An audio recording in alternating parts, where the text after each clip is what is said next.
Selamat datang di Eleven Five Conversation. Saya, Walid Farhan Bima Pratama, tuan rumah Eleven Five Conversation. Ini adalah rangkaian Eleven Five yang berbicara dengan rakyat Indonesia. Rakyat yang sering dipandang marginal dan rentan oleh masyarakat lainnya. Apakah di negara yang sudah merdeka ini dan berlandaskan dengan Pancasila, mereka tetap akan mendapatkan privilege sesuai dengan hak mereka? Di sini kami sudah mengundang narasumber kita pada hari ini. Di sebelah kanan saya ada pejuang difabel, Bang Reno. Selamat siang, Bang. Selamat siang. Kemudian ada Mbak Renata Reo Adele. Selamat siang, Mbak. Selamat siang. Dan tidak kalah serunya, di sebelah kiri saya kami juga sudah mengundang Ikatan Peduli Difabel Indonesia, Kak Safa Resvara. Selamat siang. Komisi 2 DPR RI, Bang Rasad Abrian. Selamat siang.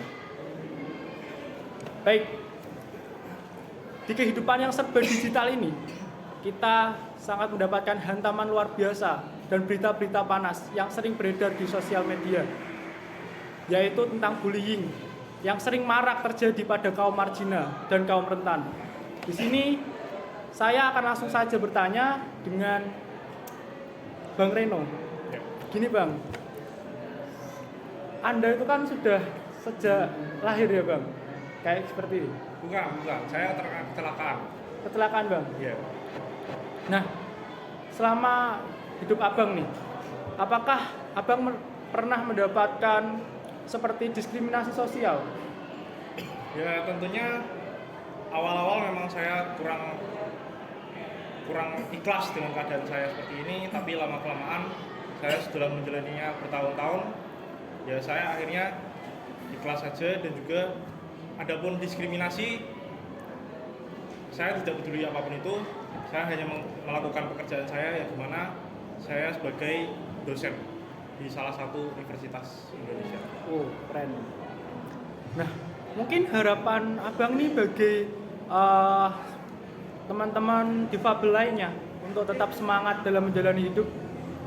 Ya, tetap semangat. Kalian ini tidak ada bedanya dengan manusia-manusia normal lainnya. Tetap melakukan aktivitas seperti biasa, walaupun kalian memiliki keterbatasan oleh fisik maupun mental kalian, tetaplah harus berjuang untuk hidup ini, karena di dunia ini tidak ada yang sempurna selain Tuhan.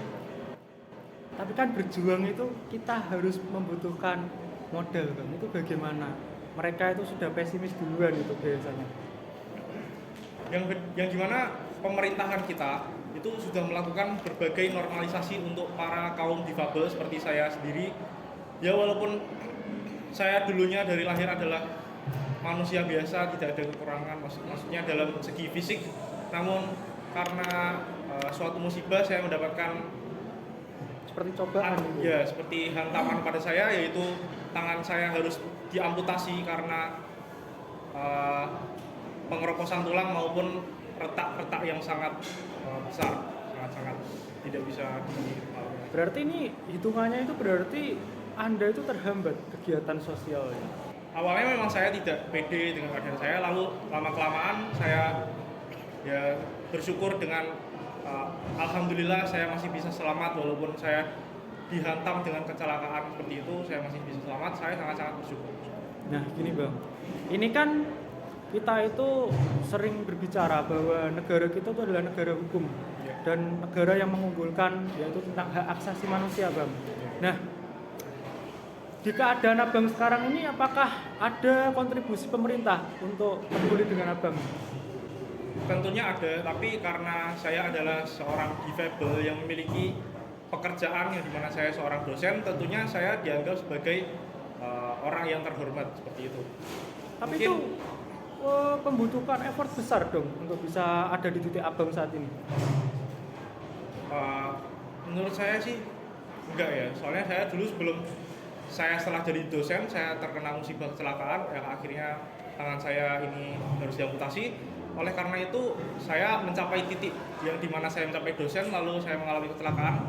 Oleh karena itu mungkin bagi saya tidak begitu susah untuk mencapai titik sekarang. Begitu. Berarti peran pemerintah juga penting dalam hal peduli dengan para difabel ini Bang, menurut Abang.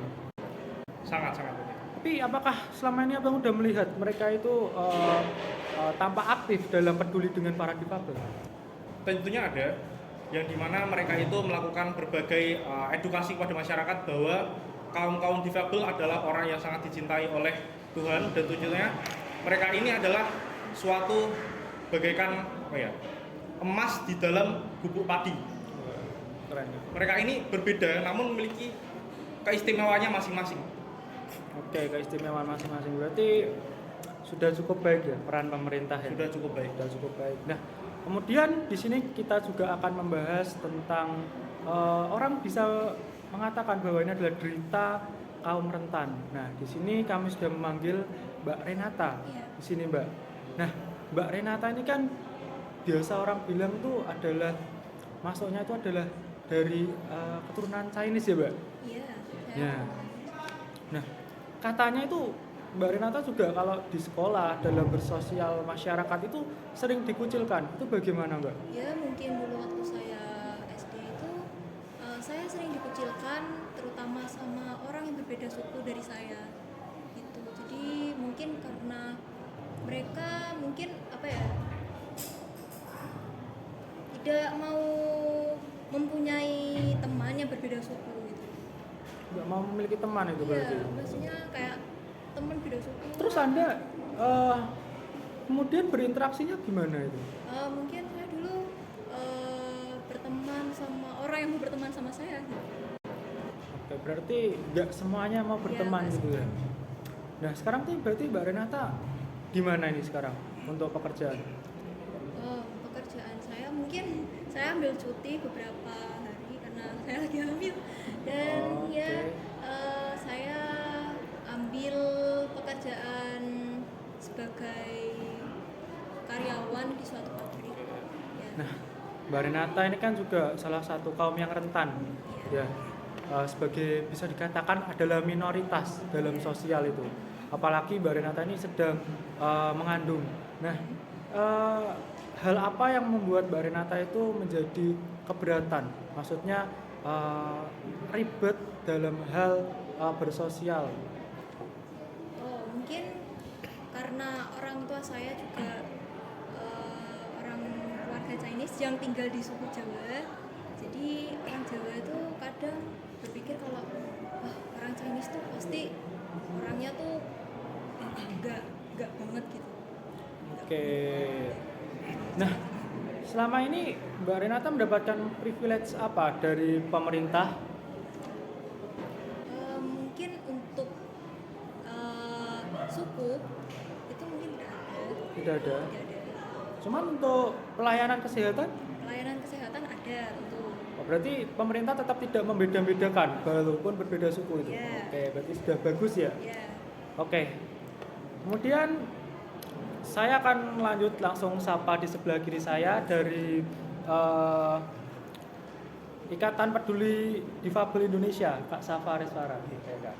Nah, Kak Safa, yang membuat Kak Safa terinspirasi untuk menjadi peduli difabel itu gimana, Kak?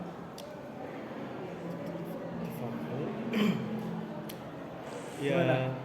yang terinspirasi ya untuk membuat diri saya merasa tenang juga bagai, soalnya saya kalau melihat orang lain yang susah tuh gimana ya, kalau misalnya saya bisa membantu dengan suatu usaha yang bisa dikerjakan, apa enggak? Oke. Berarti motivasinya cukup itu aja? Iya. Tapi apakah Mas Safa itu mengalami kesusahan atau mendapatkan olo-oloan dari masyarakat sekitar? Buat apa sih peduli dengan mereka itu, kan gak ada gunanya gitu. Gimana? Iya. Saya dalam beberapa pengalaman ya saya juga dapat kayak gitu, kayak misalnya kayak kok kelasnya udah bersih, kenapa masih dibersihkan, kayak gitu. Ya saya kan biar ya gitulah, kepikiran saya emang gitu. Nah, apakah dari tangan baik Mas Safa ini sudah mendapatkan perhatian khusus atau didukung oleh masyarakat sekitar atau mungkin pemerintah? Insya Allah sudah, dari beberapa program kemarin yang mengenai difabilitas juga sudah mendapat beberapa perhatian dari pemerintah, seperti pemerintah melakukan berbagai kampanye gitu. Subsidi dapat mas? Subsidi dapat juga subsidi. Dapat, oke ya. Tentunya dapat ya. Ya. Nah, kemarin tuh ada berita tuh di media sosial itu bahwa peduli difabel karena dia kesal, dia akhirnya menganiaya yang dia asuh.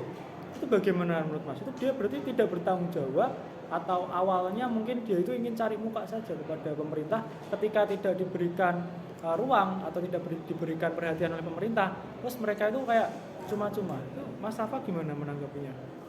Ya, untuk orang yang sudah ikut apa kayak relawan disabilitas mesti mempunyai prinsipnya masing-masing. Nah, orang itu kan sepertinya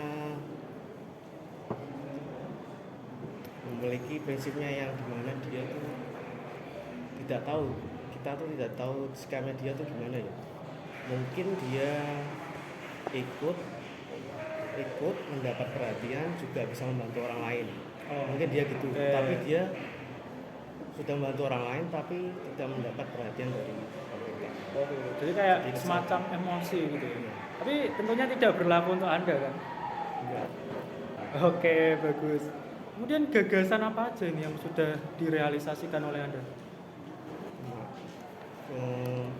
Kayak seperti kemarin yang program difabilitas seperti memberi Ya?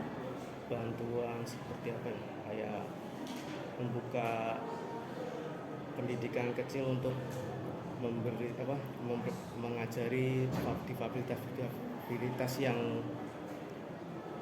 apa ya, kayak misalnya sekolahnya kurang mendukung atau gimana gitu. Oke. Jadi gitu ya mas ya? Iya. Itu sudah sangat baik ya menurut kita, dan mungkin sudah dirasakan oleh teman-teman kita yang difabel. Kemudian ini kita sapa untuk yang terakhir ya, tamu kita ya, tamu spesial kita dari anggota Dewan ini, Mas Rasad Abroyan. Halo Mas. Anda itu kan sebagai pejabat muda ini ya, apakah Anda itu memiliki gagasan khusus tuh untuk merealisasikan sebuah bantuan kepada mereka yang marginal, dikatakan marginal seperti difabel atau mereka yang rentan sebagai seorang minoritas? Itu menurut Anda gimana Mas? Yang pertama, untuk marginal kita bisa memberikan bantuan dana dari pemerintahan untuk masyarakat marginal. Untuk yang masyarakat marginal yang dikategorikan miskin atau yang belum ada pekerjaan, kita bisa mengumpulkan. Sebelumnya kan di Indonesia kan ada perusahaan asing, jadi kita bisa merekrut yang marginal untuk bekerja, dilatih lalu dipekerjakan, dapat upah. Apakah menurut Anda itu adalah pilihan yang tepat itu? Bukankah itu malah membebani itu Mas? Ya, untuk itu ya untuk mendapatkan uang ya gitu. Oke, gak apa-apa. Jadi pemerintah itu yang penting ada gagasan aja gitu, udah bagus lah. Nah kemudian apakah Anda akan berhenti sampai situ saja? Apakah tidak ada gagasan lain yang lebih optimal untuk menanggapi hal ini? Ya harusnya ada untuk kelompok minoritas, marginal, ya diberi bantuan ya, apa yang mereka butuhkan, terutama yang diskriminasi itu diberi arahan ya, untuk dari kecil kan kita diajarkan bahwa semua suku itu berbeda tapi sama. Apakah hal itu akan objektif, benar-benar objektif? Penyampaiannya itu apakah objektif? Seharusnya tidak. Terus gimana?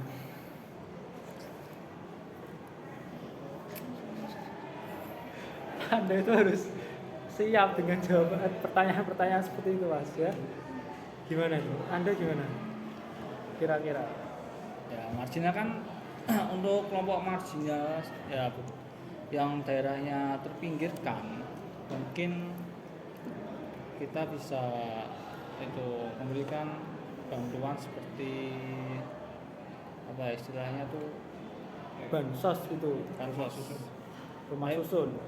Nggih, rumah susun. Oke. Tapi itu udah terrealisasikan kan tahun ini? Tahun ini sudah. Sudah terrealisasikan. Nah, oke. Terima kasih Mas. Saya ingin mendapatkan tanggapan, silahkan dari Mas Reno ini. Apakah yang disampaikan oleh beliau-beliau ini Anda ada yang ingin ditanggapi? Ya, saya awalnya tadi Bapak bilang kalau orang-orang yang marginal, orang difabel itu mendapatkan sebuah pekerjaan di pabrik asing, yang dimana bahkan orang difabel itu tidak mengenal siapa pemilik pabrik itu, dan juga karyawan-karyawannya adalah semestinya itu adalah orang Indonesia WNI. Tetapi kalau karyawannya itu dari luar negeri, tentunya kan orang difabel yang seperti itu akan sulit memahami ataupun cara mempekerjakannya kan susah, sedikit terbebani.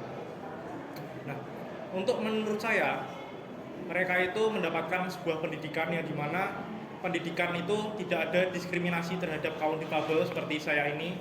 Walaupun saya difabel, tapi karena saya mendapatkan kecelakaan bukan dari bayi, saya mendapatkan privilege, yaitu saya sebagai seorang dosen. Berbeda sekali dengan orang yang dimana difabel sejak lahir ataupun cacat.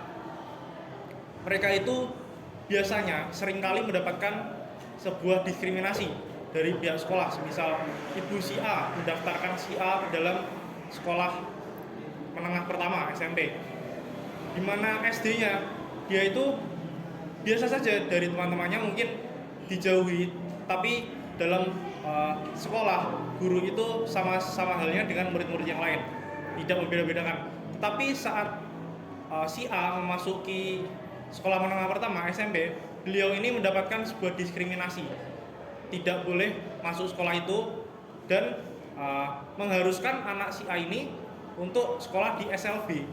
Nah, padahal itu kan hanya sebuah cacat fisik, bukan cacat mental. Seperti itu. Seharusnya menurut saya pribadi, orang yang difabel itu diberi pekerjaan sesuai dengan kenyamanan dia, sesuai dengan passion dia. Walaupun dia tidak memiliki tangan, mungkin dia bisa menggunakan otaknya ataupun menggunakan kakinya ataupun apapun itu untuk melakukan hal-hal yang dia inginkan. Tetapi dengan itu menghasilkan sebuah uang-uang, pundi-pundi uang. Bukan dengan mempekerjakannya di suatu perusahaan asing yang dimana kaum difabel itu bahkan tidak tahu siapa pemilik perusahaan itu, dan untuk apa mereka bekerja di perusahaan itu jikalau mereka itu tidak suka, tidak nyaman seperti itu. Oke, bagaimana Mas? Ya, sebenarnya mohon maaf ya, untuk pekerjaan asing yaitu yang mau saja. Ya, untuk yang difabel, ya difabel kalau misal cacat fisik tadi, kan dia kan masih punya apa yang dia sukai, misal gambar atau yang lainnya yang sesuai kenyamanan dia. Kita bisa arahkan, bisa dilatih juga, dan kerja seperti Mas Reno yang jadi dosen yang kan pintar bisa jadi dosen ya. Untuk yang sekolah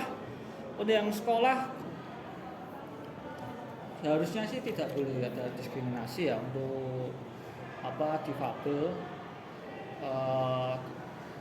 Kalau dia masih bisa mampu sekolah bareng yang sama dengan orang-orang yang normal itu tidak masalah. Tapi kan ada diskriminasi, kita bisa kirim orang untuk ke sekolah untuk diberikan arahan kepada guru beserta murid-murid bahwa orang difabel itu masih bisa komunikasi untuk melakukan aktivitas bersama dengan orang-orang. Ya, saya catat omongan Bapak. Kalau Bapak semisal beberapa tahun lagi dengan omongan Bapak seperti itu, tidak ada mungkin pergerakan ataupun gerakan positif. Oleh karena itu saya akan melaporkan, mungkin belum melaporkan, tapi saya akan yang namanya itu menyuarakan pendapat saya tentang asosiasi ini. Bapak sebagai Dewan Perwakilan Rakyat tapi tidak menjaga omongan Bapak, ataupun Bapak itu bisa dibilang omong kosong. Saya akan menyuarakannya kepada masyarakat, dan saya akan bilang bahwa jangan percaya pada DPR. Wah, ini panas banget ini ya pembicaraan kita pada siang hari ini nih. Siang ini udah panas, pembicaraan kita tambah panas. Mungkin Mbak Renata nih tadi mau menyanggah atau menyampaikan pendapat tentang Mungkin saya ingin dokumen. bertanya secara langsung sama pemerintah ya. Mungkin dari saudara saya itu dia juga hamil, ya. Dan ketika dia dibawa ke rumah sakit, dan rumah sakit itu mereka tuh minta uang secara langsung. Jadi dia nggak dibawa ke IGD saat kontraksinya itu di dalam waktu hamil itu mau keluar, udah mau bener-bener nggak kuat saudara saya itu. Dan setelah itu dibawa ke puskesmas terdekat dan katanya kerujukan ke rumah sakit lagi. Katanya tidak mau menangani, katanya nggak mau ada uang itu loh, harusnya ada uang. Dan kebetulan mohon maaf nih, ini saudara saya nih juga termasuk orang yang miskin, dan harusnya dia bisa mendapatkan perawatan terlebih dahulu untuk orang-orang yang membutuhkan lah ya. Nah itu setelah kejadian itu pemerintah tidak bergerak apapun, dan saya pikir tadi yang Bapak omongkan itu saya kira omong kosong. Gimana Pak? Itu adalah sebuah birokrasi yang bertele-tele itu. Seharusnya membutuhkan perawatan cepat, cuman malah tidak. Itu kan salah satu yang menjadikan kaum rentan ini benar-benar tambah rentan lagi. Ada gimana ini? Jadi kan untuk rumah sakit maupun milik pemerintah maupun swasta itu yang pertama sudah dilatih untuk menangani keadaan darurat, biasanya ditangani terlebih dahulu dan tidak melakukan administrasi dulu. Jadi kalau mau udah keluar langsung ditangani dulu. Jadi kalau masih ada begitu ya kita dari pemerintahan bisa Mengkoreksi lagi mungkin ya. bukan mengkoreksi tapi kirim orang ke sana untuk untuk memberikan arahan lagi, Oke. untuk memberikan beritahu lagi. Seharusnya lebih ke darurat dulu. Dan biar kedepannya itu menjadi lebih baik gitu ya, maksudnya Iya. seperti itu. Dan untuk Pak, saya sanggah sebentar ya Pak. Ini menurut cerita pribadi saya, sebagai saya mewakili seorang kelompok marginal, yang dimana kelompok marginal itu mencakup seorang fakir miskin maupun tunawisma, seperti itu.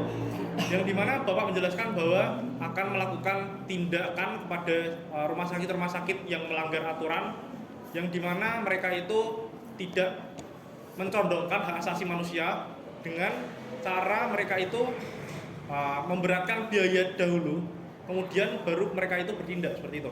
Nah, saya itu kejadian baru dulu saat saya melakukan operasi tangan ini, pihak dokternya itu sebelum saya menjadi dosen, pihak dokternya tidak mau mengoperasi dahulu, tapi mereka itu mau keluarga saya menyelesaikan administrasi pada itu pembiayaan. Tapi karena saat itu saya sedang terlilit hutang ataupun biaya-biaya yang lain, mereka tidak mengizinkan. Adapun BPJS itu tidak bisa digunakan sama sekali. Dan ketika itu saya diberatkan oleh biaya sekitar belasan juta, yang dimana keluarga saya saat itu benar-benar kurang mampu untuk melakukan administrasi tersebut. Nah, menurut Bapak itu gimana? Yang salah itu rumah sakitnya ataupun peran dari pemerintah yang salah? Padahal BPJS itu kan digunakan untuk meringankan kesehatan masyarakat agar mereka itu tidak terbebani oleh kesehatan mereka sendiri, sehingga mereka dapat pergi ke dokter secara bebas. Oke, mungkin kurang lebih seperti itu ya Mas ya. Iya. Jadi langsung saja karena waktu kita sudah terbatas, ya kita harus mengakhiri talkshow pada siang hari ini. Mungkin kesimpulan yang kita dapat pada hari ini, kita bisa mengambil kesimpulan bahwa apapun situasi kita saat ini, kita harus tetap kuat dengan diri kita yang sekarang, dan janganlah pernah berhenti mencoba, karena kita tidak tahu cobaan manakah, apakah cobaan kita ini adalah cobaan yang paling berat di antara orang lain. Dan yakinlah bahwa kita bisa, karena ketika kita melihat orang lain berhasil, kenapa kita tidak bisa berhasil? Yang penting tetap harus semangat dan tetap optimis dengan diri sendiri. Untuk pemerintah mungkin kedepannya semoga bisa memperbaiki sistem birokrasi dalam pelayanan kepada masyarakat, dan masyarakat bisa nyaman dengan keadaan saat ini. Oke, mungkin ini adalah akhir dari talkshow kita pada siang hari ini. Terima kasih Pak sudah datang ke sini. Terima kasih Bang, Mbak sudah datang ke acara saya pada hari ini. Oke, terima kasih.